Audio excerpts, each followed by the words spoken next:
Bonjour à tous et bienvenue pour ce nouvel épisode de Caillou News, votre émission d'actualité hebdomadaire du monde de l'escalade. Et cette semaine, vous le voyez, on se retrouve dans un décor un petit peu glacial qui fait contraste avec l'effervescence qui règne au pied de Return of the Sleepwalker, le premier 9 à bloc américain, au pied duquel vient d'arriver un certain écossais, Will Bozy. Et pour l'occasion, je vous propose un petit générique pas piqué des hannetons. On est parti.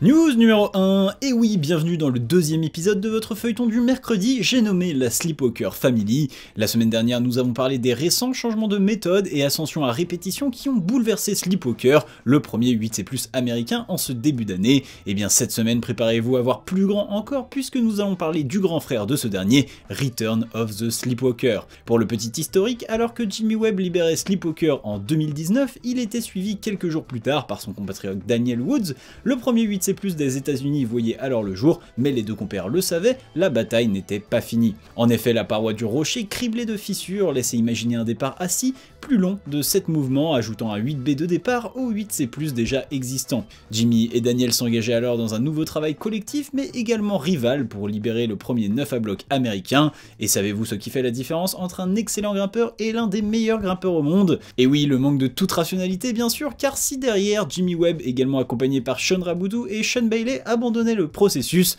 Daniel Woods lui ne lâchait pas l'affaire et allait rentrer dans une phase obsessionnelle autour du bloc, restant campé seul dans le désert et arrêtant même de fumer et de boire pour se concentrer intégralement sur son but. Bref, au bout de 3 mois de travail intensif, le 30 mars 2021, Return of the Sleepwalker devenait le troisième 9 à bloc au monde après Burden of Dreams et Soudain Seul et demeurait vierge de toute répétition jusqu'à encore aujourd'hui. Mais il semblerait que les récentes répétitions de Sleepwalker aient animé quelques velléités de faire tomber le départ assis de ce dernier, à commencer par celle d'un jeune américain, Noah Wheeler.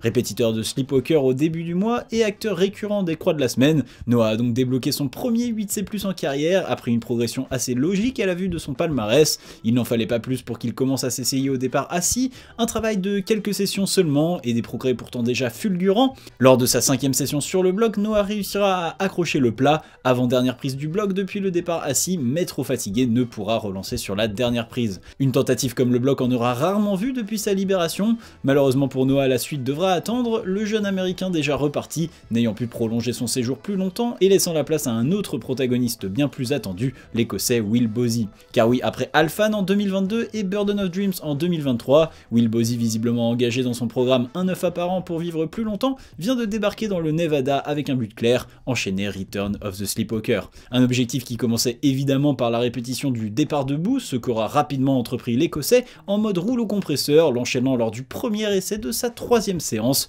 Un premier grand pas vers son but et surtout une première occasion de faire couler pas mal d'encre, alors que Will affirme que pour lui le bloc ne vaudrait que 8C. Une nouvelle d'autant plus impactante que si Zander Weller, dernier ascensionniste à avoir proposé 8C il y a quelques mois, avait utilisé une méthode différente et très morpho, Will aura lui utilisé la méthode classique. Alors cette nouvelle proposition de décote pourra-t-elle affecter la cotation de Return of the Sleepwalker? Will Bozy réussira-t-il sa quête de cyborg reptilien venu du futur pour briser la confiance en eux de tous les rochers du monde avant que ceux-ci ne prennent le contrôle de notre quotidien lors d'une guerre opposant forme de vie minérale et organique? Et bien réponse probable à tout ça dans quelques semaines. News numéro 2, avec la trêve hivernale, cela fait un moment qu'on n'a plus parlé de compétition. Et bien profitez-en puisqu'avec Paris 2024, il se peut que les prochains mois soient légèrement déséquilibrés en termes d'actualité verticale. D'ailleurs celle-ci commence déjà à faire son retour avec cette semaine les sélectifs de l'équipe de France de bloc qui se sont déroulés dans la salle de Karma à Fontainebleau. Alors comme d'habitude, nombre des meilleurs grimpeurs français comme Mejdi Schalk, Oriane Bertholm, Paul Jeff, Mika Mawam, Zelia Havzou et j'en passe étaient absents car déjà qualifiés pour cette saison de Coupe du Monde. Mais si habituellement ces sélectifs sélectifs doivent servir à définir les derniers grimpeurs pour les accompagner, les Jeux Olympiques viennent encore tout bouleverser. Ainsi cette année les Coupes du Monde seront réservées aux grimpeurs visant les Jeux et ce sélectif ne servait entre guillemets qu'à qualifier le et la vainqueur à la seule Coupe d'Europe de Klagenfurt qui se déroulera en avril prochain. On notera tout de même qu'il pourrait également avoir de l'importance en cas de désistement des grimpeurs déjà qualifiés pour les Coupes du Monde, ce qui ne serait pas étonnant au vu du planning très serré qui attend nos compétiteurs et notamment la tenue des Olympics Qualifiers.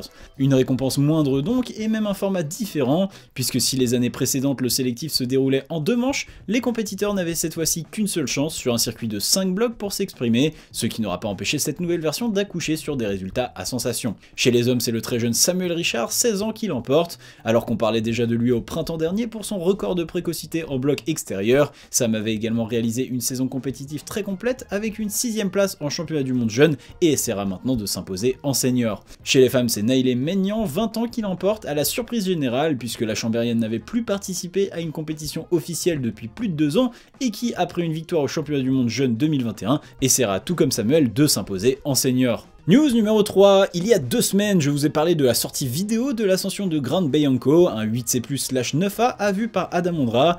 Et bien alors que 99,9% des grimpeurs ne font que rêver d'atteindre ce degré, Adam lui est visiblement parti pour créer un top de ses ascensions flash et à vue dans la catégorie, en témoigne sa nouvelle sortie vidéo, l'ascension flash cette fois-ci de Pechenia Ura, sa 2e voie la plus difficile dans ce style. Une vidéo dans laquelle le Tchèque nous emmène découvrir la falaise de Sopota en Slovénie, où il aura donc réalisé ce nouvel exploit, un exploit pas véritablement prévu à la base et qui fait surtout suite à son raté sur une tentative à vue d'une variante de la voie. Bref, vous connaissez la rengaine, si vous voulez voir tout ça en détail, le lien est en description. Dans le reste des news maintenant, Résilience, c'est le nom d'une nouvelle mini-série d'escalade sortie cette semaine sur YouTube, une mini-série qui retrace l'histoire de Solène Amoros, ancienne grimpeuse de l'équipe de France, et de sa carrière minée par plusieurs blessures dont l'une très violente au genou, sur laquelle se focalise ce premier épisode.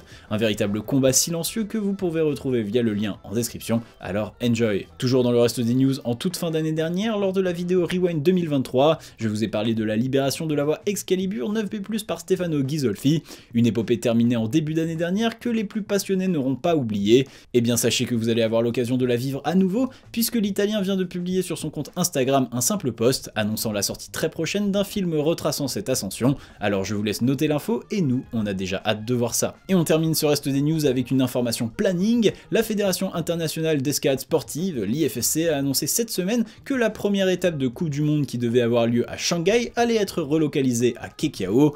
Ça ne changera peut-être pas votre vie, ça ne changera pas la mienne non plus, mais ça peut toujours être intéressant de le savoir. D'ailleurs, les infrastructures utilisées seront celles qui avaient servi durant les Jeux asiatiques de Hangzhou 2022, et quant à la raison de cette relocalisation, l'IFSC n'a pas communiqué plus d'informations pour l'instant. Et voilà, c'est tout pour les news, et maintenant on passe aux croix de la semaine. Et on commence la semaine dans le Val Bavona avec le jeune italien Pietro Vidi qui enchaîne et libère 2 8C blocs avec Forlò et Captain Nemo. Il s'agit de la 3e répétition du premier, ouvert par nul autre que Daniel Woods, et une first ascent pour le second, un des parasites de Finding Nemo 8A+, sur une vision de Dave Graham et Giuliano Cameroni.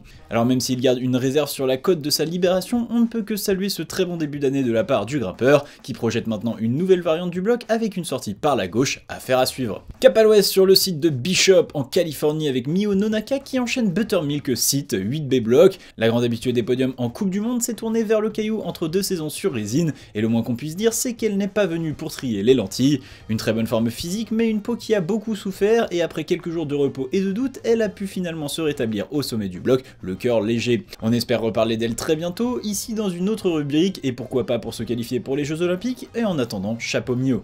Et voilà, cet épisode de Caillou News est maintenant terminé. Quant à vous, vous connaissez la rengaine. Si vous avez apprécié, n'oubliez pas de laisser un j'aime sur la vidéo, à vous d'abonner à la chaîne si ce n'est pas déjà fait, à laisser un commentaire si le cœur vous en dit, et pourquoi pas à venir nous soutenir financièrement sur notre page Tipeee, le lien est en description. Et moi je vous dis à la prochaine. Tchuss!